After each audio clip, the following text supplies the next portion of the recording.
Bismillahirrahmanirrahim.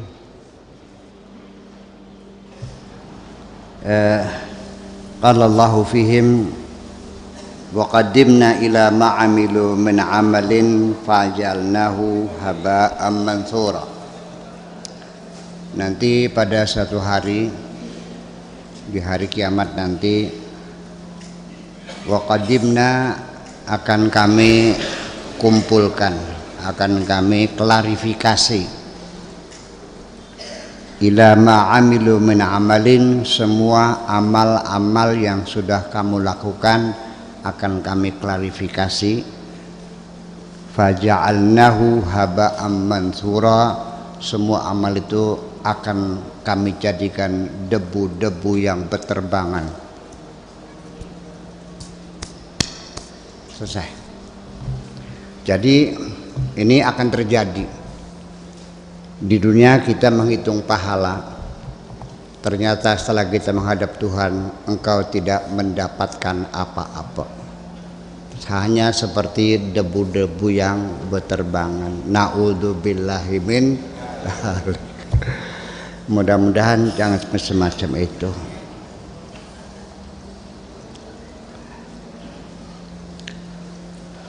Apa itu? Kullu amalin, setiap amal yang kamu lakukan, yuradu bihi ghairallah, yang dimaksudkan, ditujukan bukan untuk Allah. Apa saja amalmu yang ditujukan bukan untuk Allah azza wa jalla, fahuwa haba'un mansur, itu adalah debu-debu yang berterbangan. Logikanya, ketika kamu bekerja bukan untuk Allah, atas dasar apa kamu minta upah dari Allah? Yang bekerja ngecor tempat parkir, kalau bekerjanya untuk pondok pesantren dan disuruh dikasih tugas, begitu selesai silakan minta bayaran, akan dibayar oleh Pak Edi. Tapi yang bekerja mengaspal jalan raya, yang nyuruh PUPR, minta upahnya sama Pak Edi, dibayar enggak? Allah mau bayar kalau pekerjaanmu untuk Allah. Kalau untuk dirimu silakan kau minta bayar kepada dirimu sendiri. Ya. Waihaka, ini ada orang Malaysia. Waihaka itu maknanya koplok. Mungkin nggak paham koplok itu apa. Rasanya manis.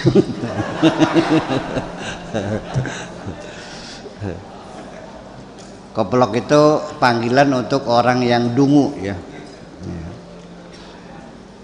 In khufiya amruka alal awam, andaikan persoalanmu disembunyikan, alal awam, daripada orang awam,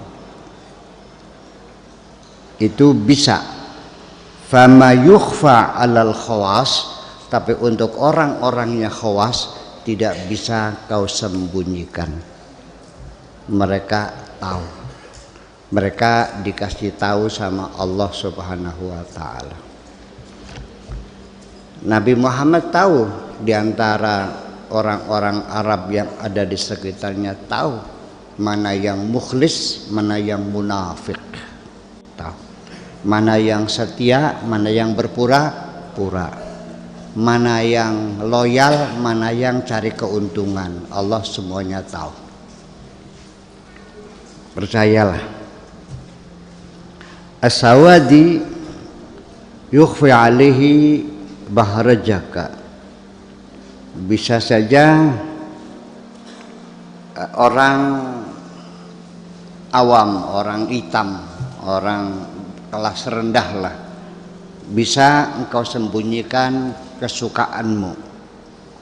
Asayrafi la, tapi seorang ahli mata uang, money changer, itu tidak bisa dibohongi. Kalau orang awam uang palsu bisa saja dibohongi. Kita sering dapat uang palsu kita tahu. Tapi kalau money changer itu nggak bisa, dia tahu uang asli dan uang palsu. Al jahilu yukhfa alaihi, orang bodoh bisa dibohongi. Anda bisa menyembunyikan sesuatu kepada orang yang bodoh. Al-alimula, orang yang alim tidak bisa dibohongi. I'mal, yang penting engkau beramal sajalah, bekerja sajalah. Wa akhlis, dan yang tulus sajalah. Fi amalika, dalam amalmu, yang penting bekerjalah dan yang tulus dalam bekerja itu. Wastaghil billahi azza wa jalla, dan sibukkan dirimu hanya untuk mengabdi kepada Allah subhanahu wa ta'ala. Wada' al-istighal bima la ya'nika ghairuka mimma la ya'nika. Wada', dan tinggalkan sajalah, abaikan sajalah al-istighal, kesibukan-kesibukan, bima la ya'nika ghairuka mimma la ya'nika. Jadi tinggalkan yang tidak penting-penting, tinggalkan sajalah. Kau lakukan saja yang penting saja untuk dirimu yang ada keuntungannya. Yang buang-buang waktu tinggalkan saja. Fala tastaghil bihi, jangan Anda menyibukkan diri ngurusin perkara-perkara yang tak puguh, yang enggak jelas jeluntrungnya, yang enggak tahu manfaatnya ngapain. Hampir waktu kita habis tersita mengerjakan hal-hal yang enggak jelas. Berbicara, menceritakan kejelekan-kejelekan orang lain, menghitung-hitung hartanya orang lain,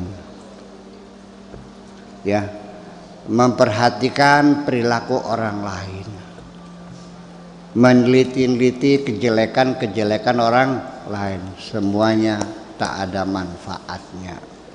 Tinggalkan itu semuanya, sibukkan dirimu untuk mengabdi kepada Allah dengan hati yang tulus. Itu saja. Alaika bi khaisati nafsika hatta tuqhiruha wa tudhilluha wa tastasiruha wa taj'aluha matiyataka. Engkau harus bisa mengendalikan isi hatimu, nafsumu, ya, keinginan nafsumu kau kendalikan semuanya. Hatta tuqhiruha, sehingga engkau mampu mengalahkan nafsumu. Wa tudhilluha, dan mampu menghinakan nafsumu. Wastastasiruha, dan engkau bisa memenjarakan hawa nafsumu, mengekang segala tuntutan hawa nafsumu. Wa taj'aluha matiyataka, lalu engkau jadikan hawa nafsumu itu sebagai kendaraanmu yang akan memberi manfaat kepada kamu. Fataqta'u biha faya fiyad dunya, sehingga engkau bisa putuskan segala hubungan dengan nafsu yang berhubungan dengan kepentingan-kepentingan dunia oleh gemerlap-gemerlapnya dunia. Singkirkan semuanya itu. Hatta tasila ilal akhirah, sampai engkau, ya, mencapai akhirat nanti, sampai ketemu di hari akhirat nanti. Jangan terganggu, jangan tergoda dengan gemerlap dunia ini. Taqta'u biha al-khalqa hatta tasila ilal haq. Putuskan hubunganmu dengan makhluk ini sampai kau bisa bersambung dengan Allah subhanahu wa ta'ala azza wa jalla. hatta idza tamma laka, nanti kalau sudah selesai dengan sempurna, wa qawita, dan engkau sudah kokoh kepribadiannya, ardafta ghairaka wa minad dunya ardafta ghairaka, engkau bisa singkirkan siapapun selain kamu, minad wa minad dunya akhrajtahu, dan apapun yang bersifat urusan dunia bisa engkau keluarkan dari hatimu, wa ilal maula qadimtahu, dan kau akan menghadap kepada Tuhanmu, kepada majikanmu. Walaqmul hikami luqmatuhu, dan semua kebijakan-kebijakan bisa engkau santap dengan baik. Artinya engkau bisa menelan, menerima kebaikan-kebaikan. Alaika bisidqil hadits, kamu kalau bicara yang benar, jangan banyak bohong, ngomong yang jujur apa adanya. La tata'awwalu, jangan mentakwil-takwilkan. Sekarang di era post-truth ini ada disebut dengan fakta alternatif. Itu muter-muter dah. Tinggalkan itu semuanya. Fakta ya fakta, bener ya bener, salah yang bener. Ya kalau salah ya salah, kalau bener ya benar. Ini kalau fakta alternatif, itu salah satu kemenangan Donald Trump karena dia bisa memainkan post-truth dengan mempola fakta-fakta alternatif semacam itu. Nanti kita lanjutkan. Nggak usah dengan takwil-takwil. Fa innal muta'awwila ghadirun, karena orang yang mentakwil-takwil itu telah berbuat bohong, telah menipu dirinya sendiri. La takhaf al-khalqa, sudahlah, jangan ada rasa takut kepada sesama makhluk, kepada siapapun. Jangan ada rasa takut. Wala tarjuhum, dan jangan lagi berharap apapun dari mereka. Berharap bantuan, sumbangan, apalagi dukungan. Udah, lepaskan semuanya itu. Fa inna dzalika min du'fil iman, karena semakin engkau berharap bantuan pertolongan orang lain, itu pertanda imanmu masih lemah.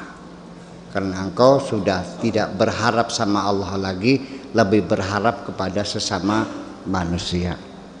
Apakah itu atasmu, apakah itu bawahanmu, apa temanmu, saudaramu, orang tuamu, siapapun juga. Jangan pernah berharap apapun. Ala himmatika, atas segala kepentinganmu. Jadi gimana? Ya minta sajalah kepada Allah semuanya itu. Nanti bagaimana caranya Allah menolong kamu, biar Allah yang mengatur. Kadang-kadang pertolongan itu datang dari Allah melalui orang yang sama sekali kita tidak mengenalnya. Malah justru orang yang kita banyak berbuat baik, yang kita harapkan suatu ketika bisa imbal balik menolong kita, ternyata tidak sama sekali. Termasuk orang tua yang berharap dari anak-anaknya, barangkali saya tua nanti ada yang mengurusi karena saya punya anak. Ternyata setelah tua oleh anaknya dititipkan di rumah jompo. Terjadi nggak? Disitulah sebab kekecewaanmu, karena engkau masih bergantung kepada sesama makhluk. Dahlah, apapun kebaikan yang kita lakukan kepada siapapun, nawaitu lillahi ta'ala, kita niati saja untuk Allah subhanahu wa ta'ala, dan kita hanya berharap imbalan dari Allah subhanahu wa ta'ala.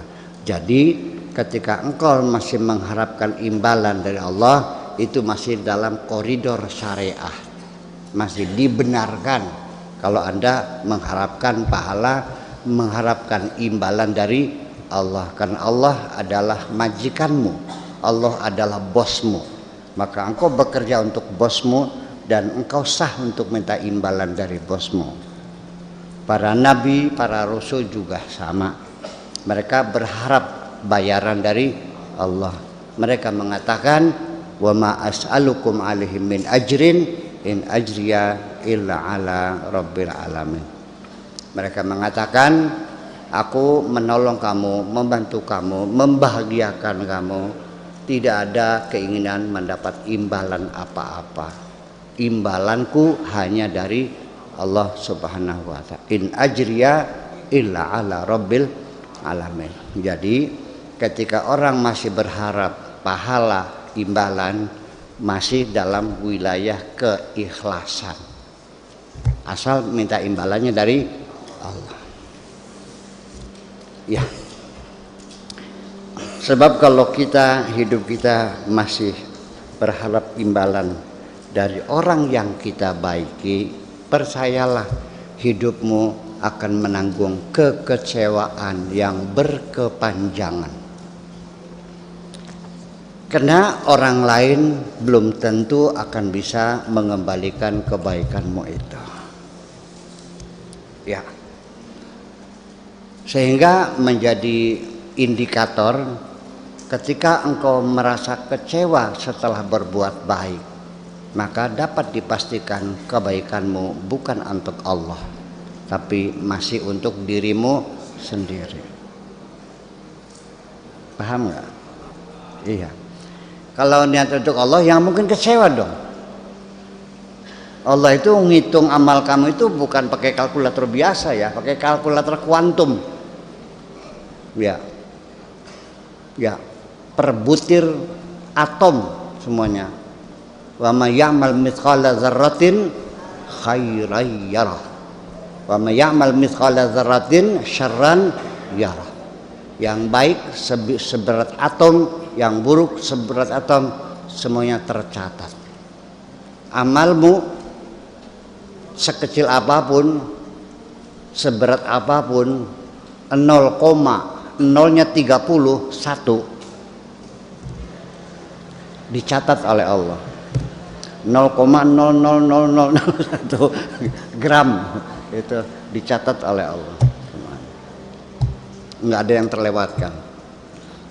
Jadi artinya bahwa ketika setelah engkau berbuat baik, lalu pada saat yang lain Anda membutuhkan bantuan kepada orang yang dulu pernah engkau baiki, ternyata ketika dia tidak bisa berbuat baik kepadamu, lalu engkau menyesal karena dulu pernah menolong dia, itulah kekecewaanmu itu pertanda bahwa dulu yang kau lakukan bukan untuk Allah. Jangan berharap dibayar oleh Allah. Makanya Kanjeng Nabi Muhammad SAW bersabda, ittaqi syarra man ahsanta ilaih.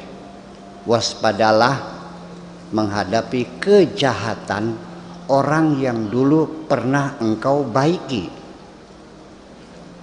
Kejahatan yang dilakukan oleh orang yang engkau sayangi, kejahatan yang dilakukan oleh orang yang engkau cintai. Biasanya yang menyakiti dirimu tidak jauh adalah orang-orang yang ada di sekitarmu. Nggak mungkin orang Surabaya menyakiti kamu kok. Betul nggak? Yang ada sekitarmu itu, di mana engkau pernah menolong mereka, pernah berbuat baik pada mereka. Ketika engkau kecewa, kenapa dulu aku membantu dia? Kalau tahu begitu, tidak akan kubantu orang itu. Itu artinya kebaikan itu adalah untuk dirimu sendiri, karena di situ masih ada harapan untuk ada imbalan yang bersifat resiprokal, imbal balik kebaikan itu. Itulah kira-kira. Kecewa kan? Ya. Jadi kalau begitu, kesimpulan saya, penderitaanmu itu berawal dari kebaikan-kebaikanmu juga. Betul enggak? Semakin banyak berbuat baik, engkau semakin banyak kecewa. Kalau bukan untuk Allah. Tetapi kalau untuk Allah, engkau akan mendapatkan kebahagiaan yang luar biasa. Ya, nah itu. Kebahagiaan yang kau dapatkan karena engkau bisa menyenangkan orang lain, bisa membahagiakan orang lain. Orang lain merasa bahagia dibantu, kebahagiaan dunia. Tapi engkau merasa bahagia bisa membahagiakan orang lain, kebahagiaanmu itu adalah aroma sorga. Di dalam lubuk hatimu yang paling dalam, napasmu menjadi lega, badanmu menjadi sehat, tidurmu lelap, makanmu lahap, badanmu sehat, rezekimu lancar, suamimu sayang, anakmu lucu-lucu. Itu. Nah, itu para nabi, para rasul tidak minta imbalan dari manusia. Mereka hanya mengharapkan imbalan dari Allah. Adapun saya sudah lagi tidak pernah berpikir meminta imbalan apapun dari Allah. Karena kita merasa malu. Imbalan apa lagi? Kenikmatan Allah berlimpah ruah dan saya tidak pernah membayarnya kok.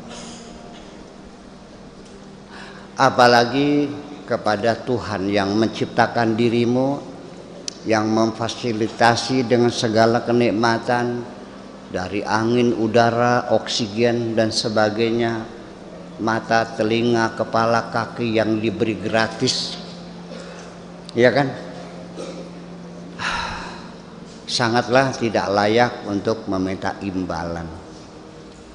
Ibumu saja yang hanya tugasnya menyusui dan menyebokin kamu juga tidak layak disuruh oleh ibu engkau minta upah kepada ibumu itu. Padahal tugas ibu hanya nyusui dan nyebokin, tidak membikin dirimu. Ibumu tidak sengaja membikin kamu itu.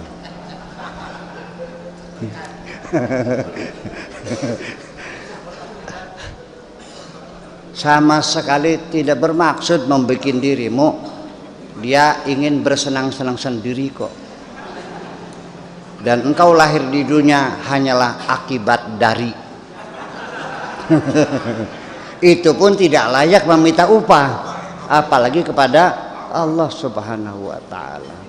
Jadi yang kita harapkan tidak lebih, hanyalah saya ingin membuat Allah senang. Itu saja. Ya, dan mohon ditampi, mohon diterima. Itu pun satu kebahagiaan yang terhingga ketika amal kita sekecil apapun Allah terima. Itu aja. Sebab kalau masih ada harapan selain Allah sendiri, apakah itu surga, apakah itu takut neraka, apakah itu berarti engkau masih mengharapkan sesuatu yang lain.